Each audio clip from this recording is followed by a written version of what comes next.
개혁주의 신앙이란 무엇인가? 네 번째 시간을 여러분들과 함께 살펴보기를 원합니다.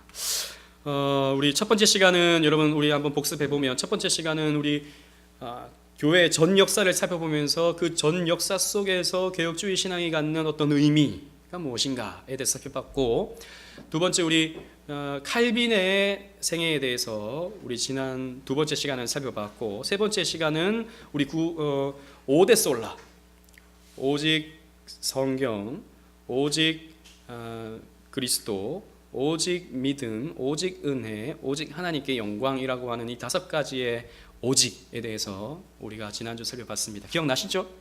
그죠? 기억나면 좀 고개를 좀 끄덕이시죠.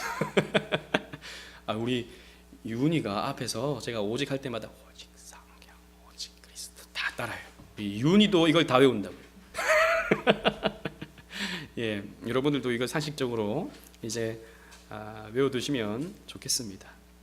오늘은 우리 개혁주의 신앙의 아주 특징 가운데 하나가 뭐냐면, 개혁주의 신앙은 신조와 요리문답을 강조한다라는 것입니다. 즉 개혁주의 신앙이 다른 여타한 침례교라든지 감리교라든지 루터파와 다른 점이 있다면 전통적인 신조 그리고 요리문답을 배움을 통해서 변하지 아니하는 어떤 신앙의 진리의 내용들을 다져가고 암송함을 통해서 내 신앙 고백이 되어지는 일에 열심을 내는, 그래서 신앙교육, 이 요리문답 교육, 신조 교육에 집중하는 것이 바로 우리 개혁주의 교회라고 할 수 있습니다.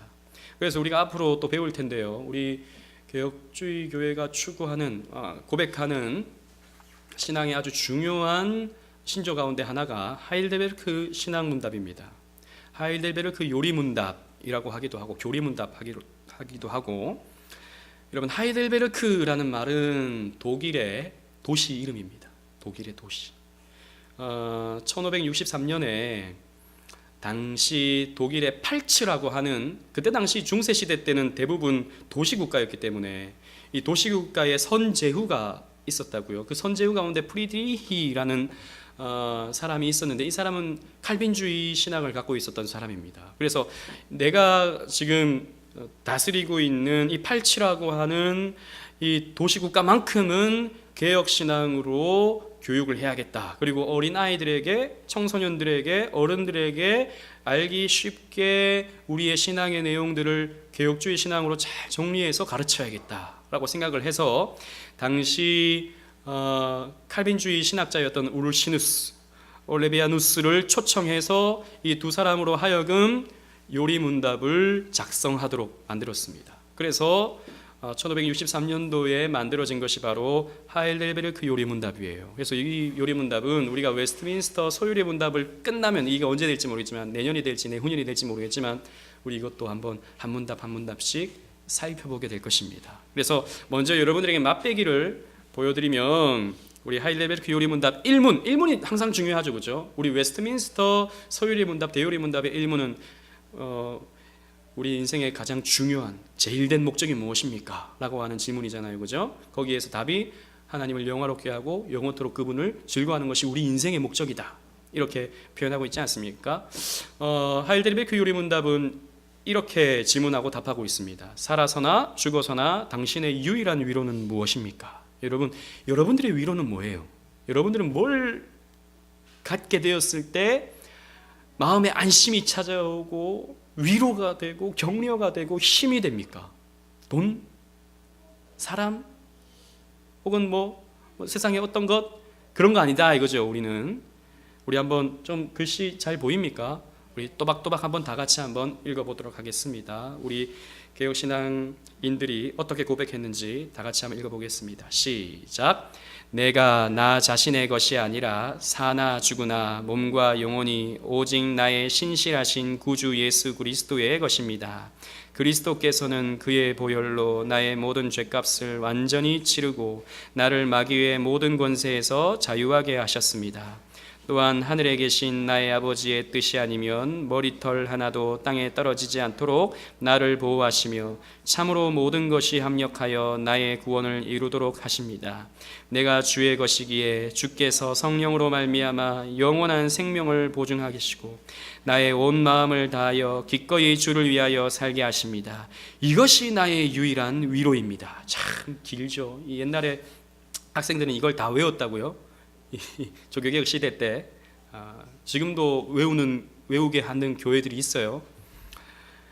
우리의 유일한 위로는 내 자신이 내 것이 아니라 주님의 것이라고 하는 것을 믿는 것이 우리의 위로다. 그리고 예수님께서 나를 대신해서 죽으신 것이 우리의 위로다. 또 내 뜻대로가 아니라 주님의 뜻대로 모든 일들이 되어지는 것이 나의 위로다. 그것이 나의 유일한 위로다 라고 고백하는 것이 바로 우리 신앙의 선배들이 정리해 놓은 하일데베르크 요리문답의 제1문답입니다.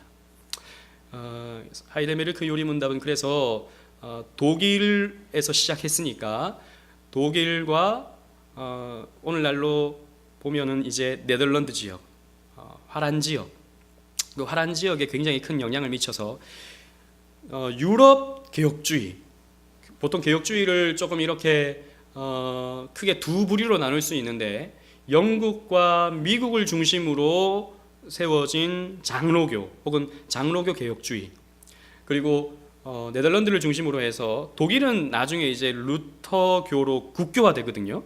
그래서 이 개혁파 신앙이 네덜란드로 다 옮겨지게 됩니다. 그래서 이 네덜란드를 중심으로 해서 유럽 대륙 개혁주의, 이렇게 두 가지로 나뉘게 됩니다. 그래서 우리가 고백하는 장로교 신앙은 웨스트민스터 신앙고백서를 표준 문서로 채택하고, 이 네덜란드 같은 경우에는 이 하이델베르크 요리문답을 표준 문서로 채택하는 경우가 많아요. 아무튼 그러나 이것도 굉장히 우리가 배워야 할 중요한 요리문답이죠. 그리고 개혁교회의 신조와 요리문답 가운데 우리가 꼭 또 기억해야 할 요리문답이 바로 신조가 바로 도르트 신조입니다. 도르트 신조는 조금 이따 우리 더 자세하게 살펴보겠지만 알미니우스의 칼빈주의에 대한 도전으로 말미암아 시작된, 그래서 작성된 신조입니다. 칼빈주의 신학과 이 칼빈주의 안에서 이루어졌던 하나의 또 다른 분파 알미니안주의와의 논쟁 속에서 하나님께서 당신의 백성들을 어떻게 구원해 나가시는가, 거기에 대한 인간의 반응은 어떠해야 하는가에 따른 여러 이견들이 있었는데, 이런 이견으로 말미암아 우리는 이렇게 믿는다라고 작성된 것이 바로 도르트 신조입니다. 도르트라는 이 도시는, 축구 좋아하는 사람은 도르트문트인가 이렇게 생각하겠지만 그 도르트문트는 아니고 네덜란드의 도르틀레이트라고 하는 도시가 있어요. 그 네덜란드의 도시입니다. 거기에서 작성된 신조인 것이죠. 그래서 이 도르트 신조는 한마디로 정리하면, 한 교리의 내용으로 정리하면 구원의 5대 교리라고도 표현할 수 있습니다. 그래서 전적 부패, 무조건적 선택, 제한 속죄, 불강력적 은혜, 성도의 견인, 이러한 내용들을 담고 있는 것이 바로 도르트 신조예요. 이건 좀 이따가 우리 더 자세하게 살펴볼 것입니다. 그리고 또 하나 중요한 우리 개혁주의 노선의 신조가 있다면 웨스트민스터 신앙고백서죠. 1648년에 작성된 신앙고백서입니다. 그래서 신앙고백서가 있고, 이것을 어린아이들이 외우기 쉽게 문답식으로 정리해 놓은 것이 서열의 문답이고, 어른들이 보고 읽고 외울 수 있도록 만들어 놓은 것이 대요리 문답입니다. 그래서 이 세 개가 표준 문서인데, 이 웨스트민스터 신앙고백서는 우리 아마 다음 주부터 그 역사의 내용들을 쭉 살피면서 왜 이게 작성됐고 왜 이게 중요한 건지에 대해서 우리가 살펴볼 것인데요. 좀 요약해서 말씀드리면 잉글랜드 안에, 이때쯤에 잉글랜드 안에 내전이 일어났습니다. 즉 왕을, 찰스라고 하는 왕을 중심으로 한 분파가 있었고, 국회, 의회를 중심으로 한 분파가 있어서 서로 전쟁을 벌였어요. 이 왕이 조금 제정신이 아니었거든요. 많은 문제를 일으켰거든요. 그래서 국회가 왕을 이렇게 몰아내려고 하는 그런 전쟁이 일어났습니다. 그때 이제 의회파가 조금 어려움을 당하게 되자 잉글랜드 북쪽에 있는 스코틀랜드의 지원을 받습니다. 근데 스코틀랜드는 이미 장로교가 어느 정도 형성되고 뿌리를 내린 그런 곳이었죠. 그래서 스코틀랜드가 이제 전쟁을 지원하려고 할 때 조건을 내밉니다. 그러면 당신들 장로교를 받아들이시오 라고 하는 조건을 내밀고 잉글랜드 의회가 그것을 받아들이고 엄숙 동맹이라고 하는 약속을 체결합니다. 언약을 체결합니다. 그래서 이 언약으로 말미암아 시작된 것이 바로 웨스트민스터 신앙고백, 웨스트민스터 총회였고 거기에서 작성된 문서가 웨스트민스터 표준 문서들인 것이죠. 그래서 신앙고백서, 대유리 문답, 소유리 문답, 예배모범, 권징조례 등 이러한 내용들을 작성해서 영국 국회에 상정했던 것이죠. 그래서 우리 영국은 이렇게, 영국과 스코틀랜드와 아일랜드는 이렇게 신앙을 고백합니다 라고 작성해 놓은, 그러나 이런 전체적인 어떤 신학적 흐름은 개혁파 신앙 그리고 장로교 신앙으로 만들어 놓은 것이 바로 웨스트민스터 신앙고백서 표준 문서들이다라는 것이죠. 그래서 이것이 영국에서 작성되고 영국 장로교가 나중에는 이제 성공회로 국교화되다 보니까 장로교 신앙을 갖고 있던 사람들이, 이 청교도들이 어디로 가냐 하면 미국으로 가게 되죠. 배를 타고 신앙의 자유를 찾아서 미국으로 가게 되고, 미국에서 이 장로교 신앙이 뿌리 내리면서 거기에서도 마찬가지로 웨스트민스터 신앙고백서를 고백하고, 미국의 선교사들이 한국에 와서 장로교회를 세움으로써 한국교회도 웨스트민스터 신앙고백서를 고백하는 것이죠. 그래서 장로교 신학의 기반이 되었다라는 것입니다. 오늘은 우리 개혁주의 신앙에 있어서 아주 여러 이런 특징 혹은 핵심 교리, 개혁파 신앙은 어떤 것인가에 대해서 정리를 할 때 요걸 빼놓을 수가 없습니다. 뭐냐 하면 구원의 5대 교리가 되는 것이죠. 별명이 있습니다. 구원의 5대 교리는 튤립이라고 하는 별명이 있어요. 그래서 우리 개혁파 신앙을 이렇게 정리해 볼 수 있습니다. 성경론에 있어서 로마 카톨릭과 개혁파는 달라요. 로마 카톨릭은 외경도 취급하고 성경뿐만 아니라 또 그 교회의 전통을 진리로 삼죠. 제가 여러 번 설명드렸다시피. 그리고 개혁파 신앙은 제세례파와 무엇이 다르냐 하면 유아 세례를 인정하지 않느냐에 따라서 제세례파와 다릅니다. 또 성찬에 있어서 성찬은 루터파와 다릅니다. 루터파는 공제설, 즉 떡이 실제적으로, 떡과 잔에 실제적으로 예수님이 임재한다라고 하는 공제설을 주장하지만, 우리 개혁파는 영적 임재설을 고백하죠. 나중에 그 부분에 대해서도 여러분들에게 설명드리겠습니다. 그래서 성찬에 있어서 루터파와 달라요. 그리고 또 하나는 무엇과 다르냐 하면 알미니안주의와 개혁파는 다릅니다.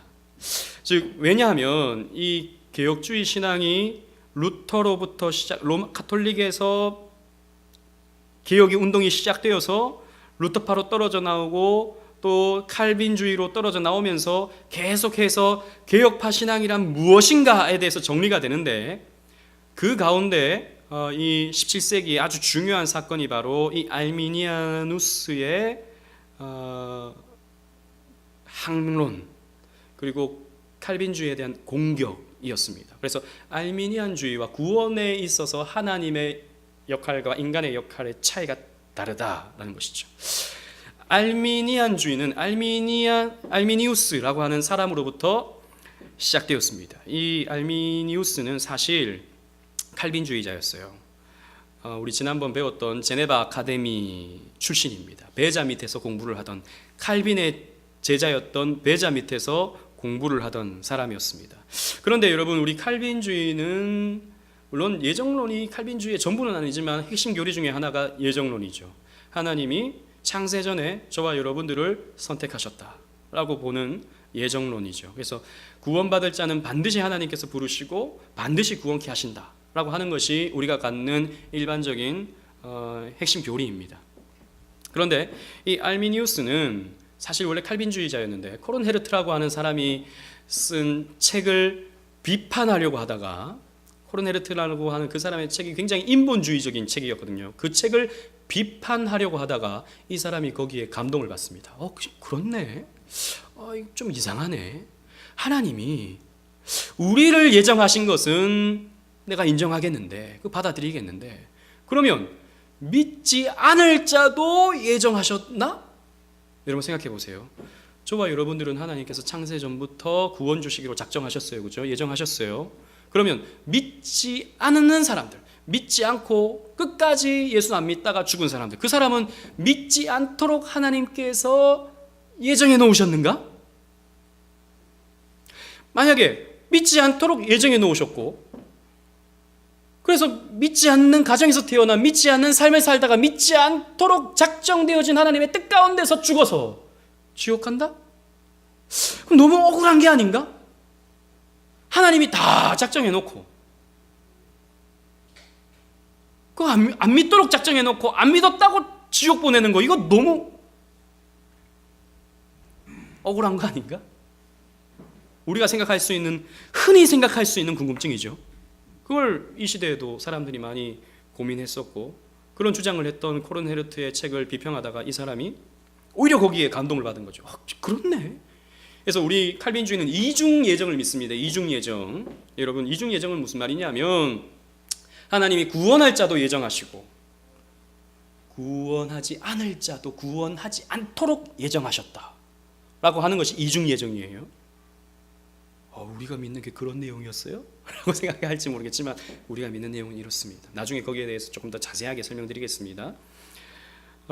그래서 이 알미니우스는 사실 이렇게 네덜란드의 레이든 대학에서 이런 내용을 학생들에게 가르쳤어요. 그러다가 죽었어요. 큰 영향이 없었어요, 알미니우스는. 그런데 이 알미니우스의 제자들, 이 알미니우스의 강의를 들었던 제자들이 들고 일어난 겁니다. 많은 사람들이 우리 알미니우스 선생님이 가르친 게 맞다. 어떻게 하나님이, 사랑의 하나님이 지옥 보내도록 예정하실 수 있느냐? 그런 일은 없다 라고 주장했던 것이죠. 그래서 알미니언주의가 예정론에 대한 반대 운동을 일으킵니다. 예정은 하나님이 예수 그리스도를 인류의 중보자이며 구세주로 결정한 사실일 뿐인 것이지, 그걸 예정하신 것이지 누구를 천국 보내고 누구를 지옥 보내도록 예정하신 것이 아니다. 하나님께서 예수 그리스도를 통해 구원하실 것을 창세전에 예정하셨을 뿐이다. 무슨 말인지 아시겠죠? 구원의 방법을 예정하신 것이지 누구 천국 보내고 누구 지옥 보내고 이걸 예정하신 것이 아니다. 왜? 아까도 말씀드렸다시피 누구를 지옥 보내도록 예정해 놓으셨으면 그 하나님은 너무 뭐랄까요? 편협한 하나님, 너무 잔인한 하나님이 돼버리고 마는 것이죠. 그래서 그런 거 아니, 예정론은 그런 게 아니다.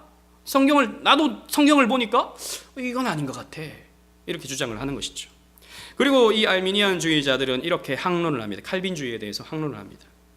하나님은 끝까지 견디는 모든 자를 구원하신다. 즉 한번 예수를 믿었다고 해서 하나님께서 나를 믿게 해주셨으니까 천국까지 나를 보장해 주시겠지, 그러면서 사람들이 죄를 짓는 거예요. 나 어차피 용서받았어. 그리고 내 미래의 죄까지도 용서받았어. 제가 여러분들에게 자주 말씀드리잖아요. 과거의 죄, 현재의 죄, 미래의 죄 다 용서해 주셨다.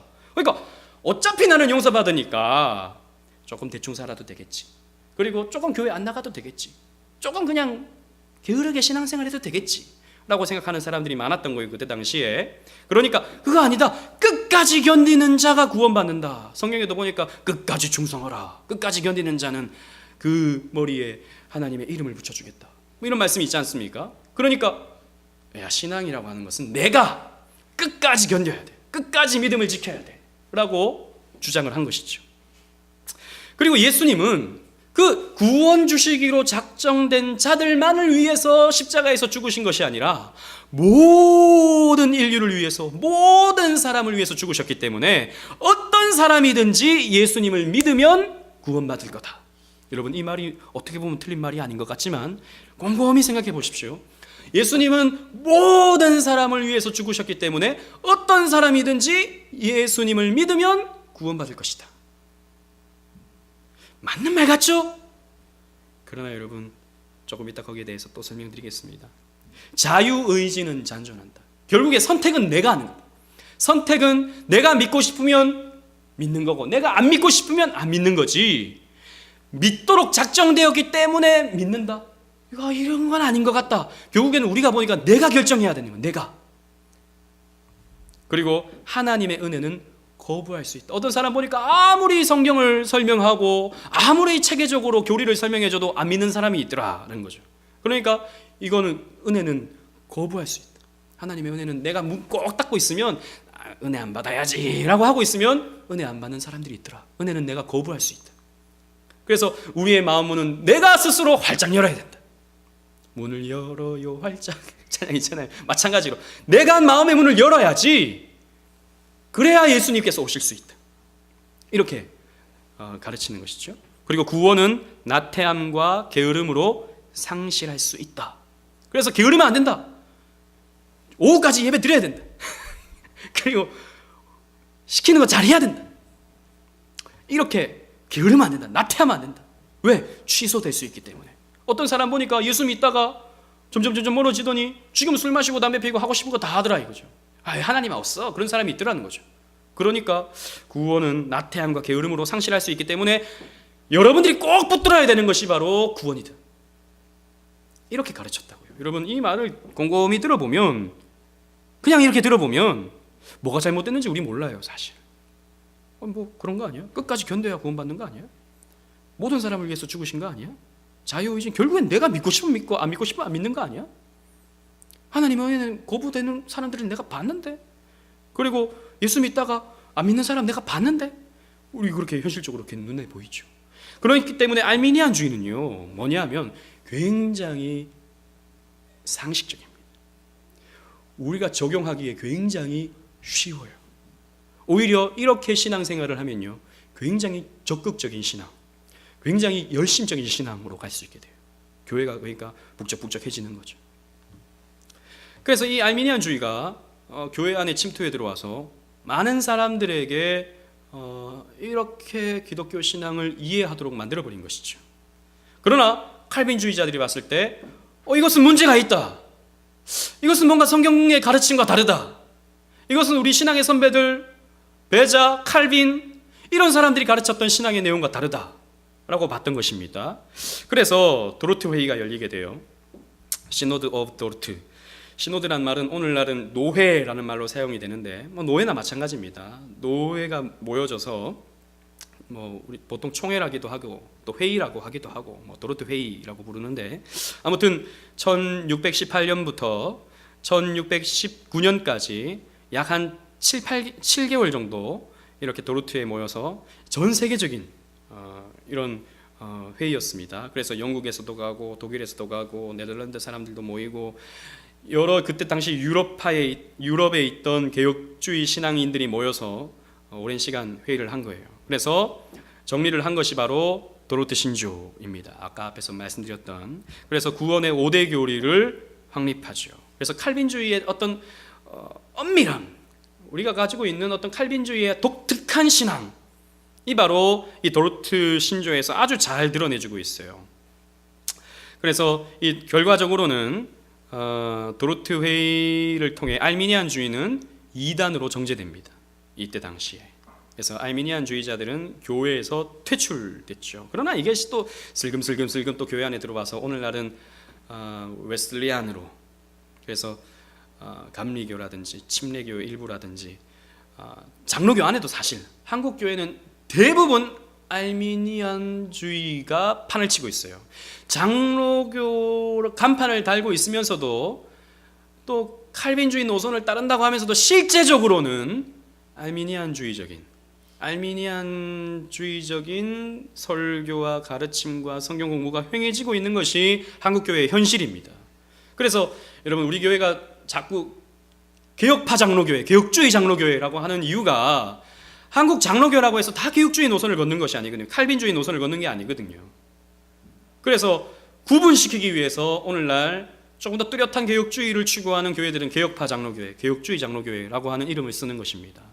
아무튼 도르트 회의를 우리가 언급할 때 꼭 봐야 할 사진이 있는데 바로 이 사진입니다. 제가 부끄럽지만 짜자잔 하고 제가 사진을 찍었죠. 어디서 많이 봤죠? 누굽니까? 저죠. 그리고 여기 어디입니까? 목양실입니다. 여기 여러분 보시면 이제 저기 탁자에 사진이 그림이 있죠, 그죠? 판화가 있습니다. 이게 뭐냐면 도로트 회의의 모습을 그림으로 담은 그런 판화인 것이죠. 굉장히 역사적인 그림이에요. 원본은 아니고 사본, 우리나라에서 구할 수 없는 겁니다. 그래서 미국에서 제가 공수해서 직구해서 사놓은 그림이에요. 자, 앞으로 이런 그림을 여러분들에게 많이 보여드리려고 하는데 이게 저기 보면 수많은 사람들이 모여서 회의하는 장면이 담겨져 있는 것이죠. 그래서 우리 개혁파 신앙에 아주 중요한 회의가 있었다면 바로 이 도르트 회의, 우리 알미니안주의로부터 분리되는 도르트 회의, 그리고 우리 장로교회가 공고히 되어지는 웨스트민스터 회의, 웨스트민스터 총회 두 가지인데 우리 교회는 그 두 가지 그림을 딱딱 붙여놨죠. 우리 교회는 이런 교회다. 사실 뭐 그거 붙여놓는다고 해서 무슨 뭐 더 좋은 교회가 되는 건 아니지만 적어도 다른 사람들이 왔을 때, 좀 아는 사람들이 왔을 때, 야, 이 교회는 이런 걸 추구하는구나 라는 것을 그림을 보면 알게 되죠. 그래서 여러분들이 혹이라도 교회를 소개할 때 우리 교회는 이런 그림도 있어, 붙여놨어 이렇게 하면 좋을 것 같습니다. 아무튼 구원의 5대 교리를 여러분들에게 좀 차근차근 설명해 드리면, 구원의 5대 교리를 뭐 다른 말로 이렇게 표현하기도 해요. 칼빈주의 5대 강령.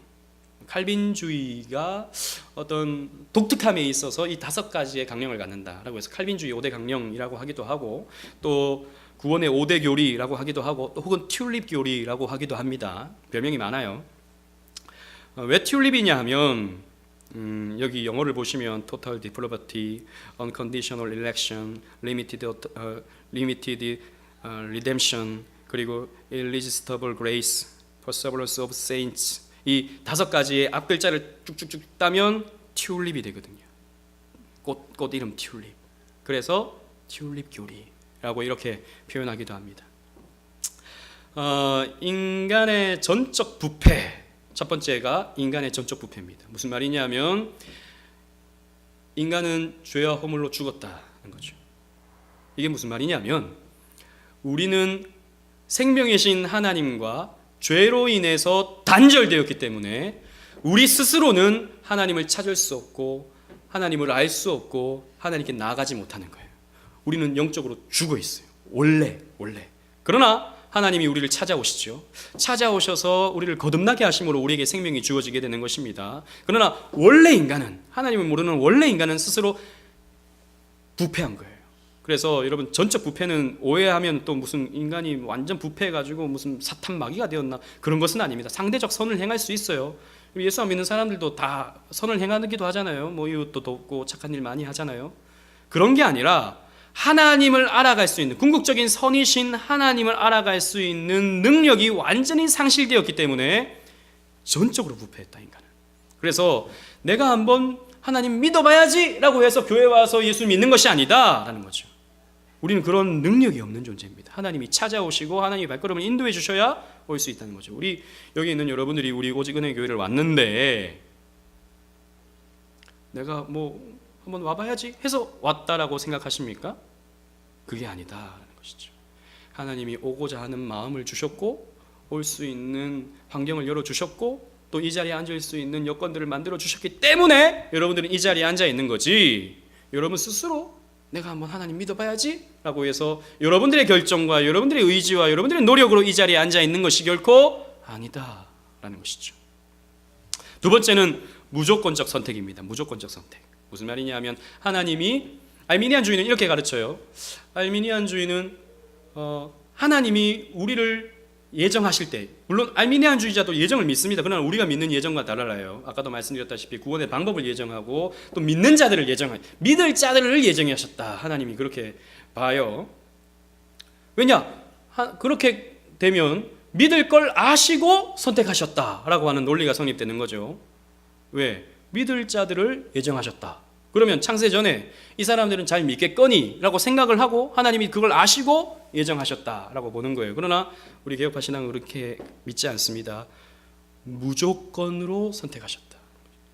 우리 조건 없이. 여러분들이 착해서, 여러분들이 잘생겨서, 이뻐서, 혹은 열심히 있어서, 여러분들을 선택하시기로 한 것이 아니라 이유가 없어요.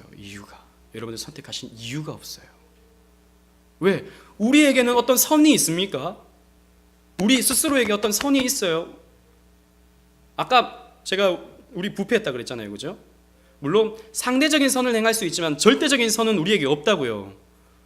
우리의 마음속에서 나오는 건 다 우상이고 죄인 것이죠. 우리 스스로 내가 뭔가 선을 이뤘다라고 할 수 있는 것이 우리의 편에서는 없습니다.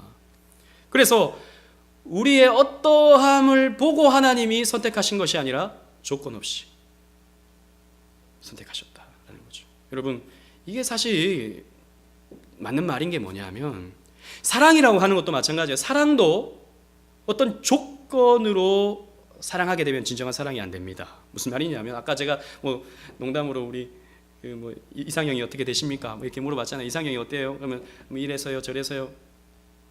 예를 들자면 너무 잘생겨서요. 뭐 이렇게 얘기했다 칩시다.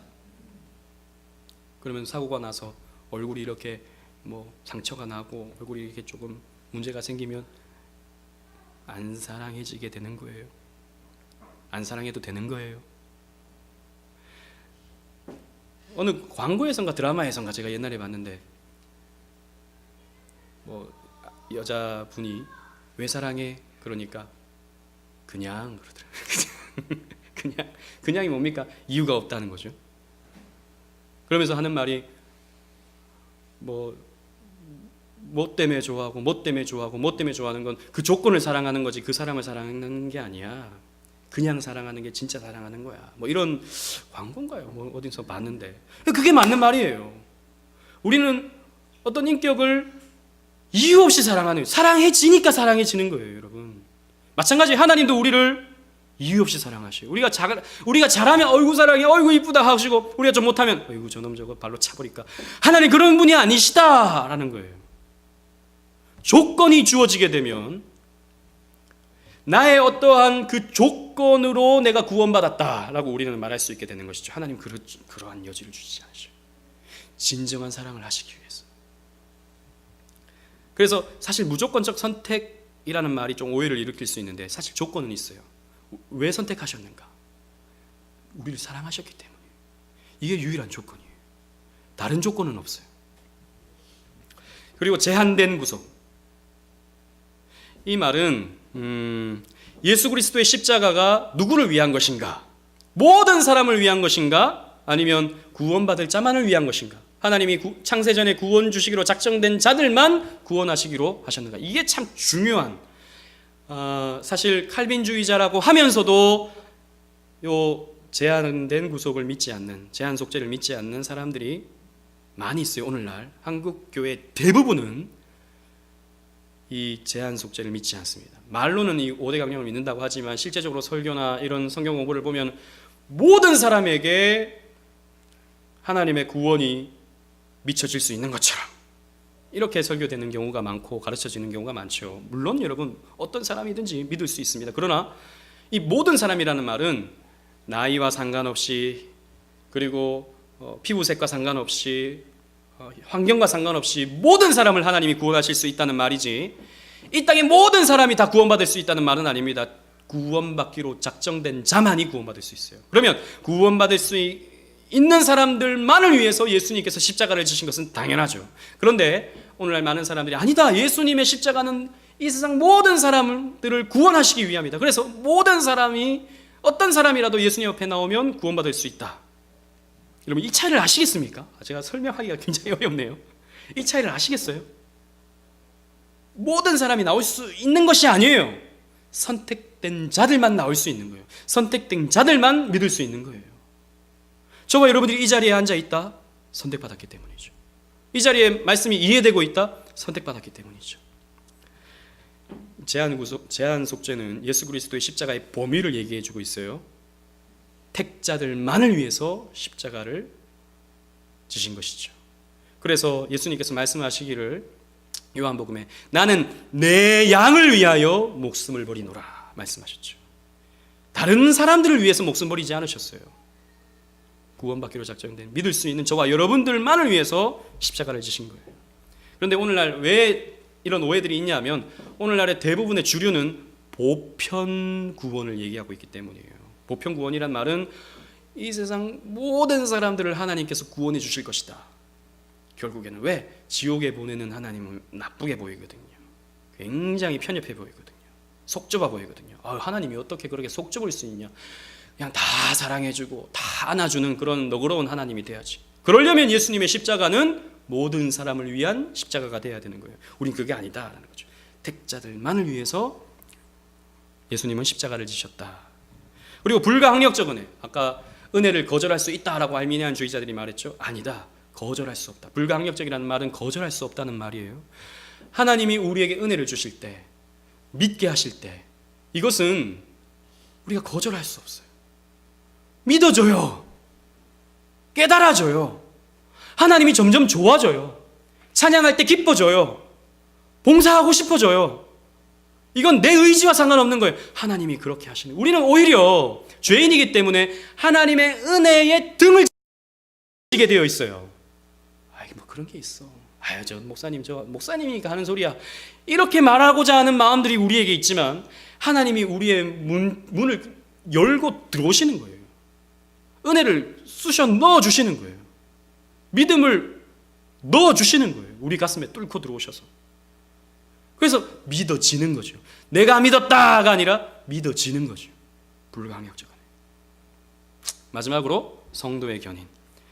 이 말은 하나님께서 우리를 견고한 인내 가운데 우리를 지키시고 보살피셔서 결국에는 우리를 천국으로 인도하신다. 한번 구원 주시기로 작정된 자는 결국에 이 땅에서 예수님을 믿게 되고 예수님을 교회를 열심히 다니든 안 열심히 다니든 어떻게든 그 삶을 합력해서 선을 이루어서 결국에는 천국으로 들여보내준다라는 거죠. 이게 중요한 게 뭐냐면 여러분, 이 믿음이 있어야 우리에게는 구원의 확신이 생겨요. 이게 없으면 아까 아르미니안주의자들이 얘기하는 것처럼 구원은 얼마든지 게으름과 나태함으로 취소될 수 있다. 구원받았던 사람이 은혜 받았던 사람이 교회 잘 안 나오고 막 이렇게 되면 구원 취소할 수 있다 싶으면 우리는 늘 불안해져요. 왜? 우리가 늘 한결같지 않거든요. 어쩔 때는 막 열심히 하다가 어쩔 때는 또 내리막길을 걷고 내가 하나님 믿는 거 맞아? 이런 생각이 들 때가 있다고요. 그런데 하나님께서 한 번 은혜를 주신 자는, 한 번 하나님께서 구원 주시기로 작정된 자는 하나님의 견고한 인내 가운데, 이 견인이라는 말이 견인차가 돼가지고 쭉 끌고 간다라고 사람들이 많이 오해를 하는데 그런 견인은 아니에요. 이건 하나님의 견고한 인내 가운데 우리를 지켜봐 주시는 거죠. 우리를 버리시지 않는다는 거죠. 우리를 외면하지 않으신다는 거죠. 한 번 구원 주시기로 작정된 자는 천국으로 결국에는 넣어버리신다는 거예요. 그래서 우리가 조금 연약해도 괜찮아요. 조금 부족해도 괜찮아요. 조금 미지근한 것 같아도 괜찮아요. 그렇다고 미지근한 가운데 계속 있으라는 말은 아닙니다. 어떻게든 더 우리 말씀 가운데 살려고 애쓰고 노력해야 되죠. 그러나 그것이 여러분들에게 구원에 영향을 미치지 않는다는 거죠. 이것이 바로 알미니안주의와 칼빈주의를 구별해 놓은 우리 개혁파 신앙의 독특성입니다. 한마디로 말하면 뭐냐면 하나님께서 다 하신다는 거예요. 구원은. 알미니안주의는 하나님께서 다 하시지만 하나님께서 98%를 하시고 2%는 우리가 해야 된다. 2%는 내가 받고 하나님께서 은혜를 이만큼 준비해 주셨다면 하나님께서 그 주신 은혜를 내가 공부하고 내가 받으려고 하고 내가 애를 쓰고 내가 그걸 잘 간직해야 된다. 그래서 구원이라고 하는 것은 하나님 은혜의 98%, 나의 행위, 공로, 열심 2% 합쳐져야 구원이라고 가르치는 거예요. 그러나 그게 아니죠. 그죠? 우리 개혁파는 100% 하나님의 은혜예요. 그러면 목사님 그럼 목사님 하나님의 은혜군요. 잘 알았습니다. 그러면 조금 제가 이렇게 열심히 안 해도 되겠네요. 그러면 제가 칼미니안주의자들이 가르치는 대로 나태해져도 괜찮겠군요. 이렇게 오해할 수 있죠.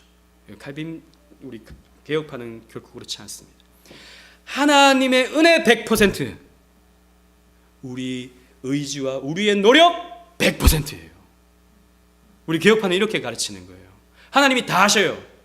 그러나 하나님은 나의 애씀과 나의 노력과 나의 열심과 나의 결단을 통해서 하나님께서 100% 이루어 가셔요. 그렇기 때문에 신행일치가 이루어져야 되는 것이죠. 이게 중요한 게 뭐냐면, 그래서 알미니안주의는 궁극적으로 뭐냐면, 구원에 있어서 내가 기여한 바가 있다, 인간은 그래도 괜찮은 존재이기에, 이렇게 전적으로 부패한 존재는 아니기에 나의 열심과 노력으로 내가 구원에 기여해야 할 몫이 있다. 인간은 그만큼 하나님의 구원을 이루어가는 데 있어서 필요한 존재다. 그래서 인간의 어떤 가치, 인간의 우월성, 인간의 어떤 존중, 이런 것들을 굉장히 강조하게 되어 있어요. 그러나 칼빈주의는 그렇지 않죠. 하나님께서 다 하신다 하기 때문에 우리는 그 앞에서 무익한 종인 것이죠. 우리는 그 앞에서 사실 아무것도 한 것이 없는 것이죠. 그런데 하나님께서 100% 이루어 가시는데 어떻게 이루어 가시나? 나의 열심과 노력, 그 100%. 그래서 우리는요, 열심히 해야 돼요. 열심히 공부해야 돼요. 열심히 지켜가야 돼요. 열심히 우리는 신앙의 싸움을 해나가야 돼요. 그게 우리 칼빈주의 신앙이에요. 그런데 이 모든 것이 하나님의 은혜다라는 거죠. 이 모든 것이 하나님께서 다 하셨습니다.